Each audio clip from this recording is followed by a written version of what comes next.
ప్రస్తుతం అయితే బయట సమాజం అనేది అస్సలు బాలేదు. మనం ఎంత స్ట్రాంగ్‌గా ఉండి మనల్ని మనం ఎంత డిఫెన్సివ్ మోడ్‌లోనే ఉండాలి తప్ప, ఎప్పుడూ ఒకరికి తల వంచకుండా ఉండేటట్టే మన బిహేవియర్‌ని మనం అంత స్ట్రాంగ్‌గా అవ్వాలి. ఎస్పెషల్లీ లేడీస్ వచ్చేసరికి ప్రతి సందర్భంలో కూడా వాళ్ళు ఎంత డిఫెన్సివ్‌గా వాళ్ళని రక్షించుకుంటూ ప్రతిదానికి లేడీస్ని తక్కువ చేసి చూసినప్పుడు ఎప్పుడూ కూడా మనం దాన్ని ఒప్పుకోకూడదు. ఎందుకు తక్కువ? మనం ఎందులో తక్కువ? ఏదైనా చేయగలం. మగవారితో సహా పోటీపడి మరీ మనం ఎన్నెన్నో చేస్తున్నాం. కానీ వాళ్ళు అనే మాటల్ని ఎంత కఠినంగా అయినా ఉండనియండి, మనం వాటిని తట్టుకొని పైకి ఎదిగినప్పుడే కనుక మనకి సక్సెస్ అనేది వస్తుంది.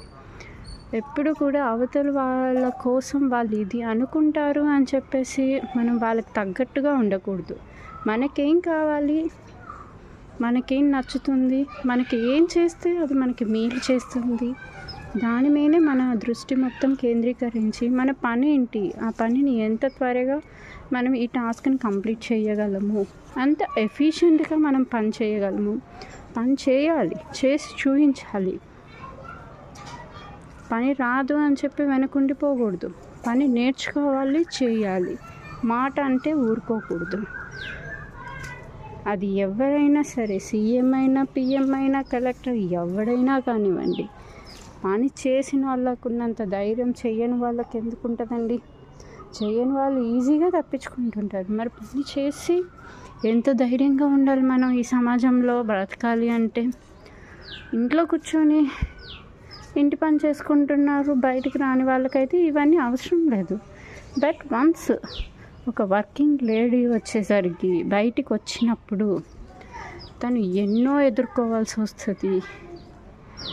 ఎస్పెషల్లీ లేడీస్ బయటికి వచ్చి పని చేయాలంటే ఎన్నెన్నో ఎదుర్కోవాలి. ఎంతోమంది ఏదో ఒక రకంగా మనల్ని కిందకి తీయాలనే ఈగోస్కి మనం ఎప్పుడూ బానిసలం అవ్వకూడదు. వాళ్ళ ఈగోకి మనం కూడా ఇంకెంతగా మనల్ని కిందకి నెట్టాలని చూస్తే మనం 100 రెట్లు ఎంత పైకి రావాలి అన్న దాంతోనే మనం ముందుకు వెళ్ళాలి తప్ప ఏ విషయంలోనూ కూడా మనం బాధపడి వాళ్ళ ముందు మనం కన్నీరు పొట్టు కాల్చామంటే వాళ్ళ కాళ్ళు కడిగి మన కన్నీరుతో వాళ్ళ కాళ్ళు కడగాల్సిన అవసరం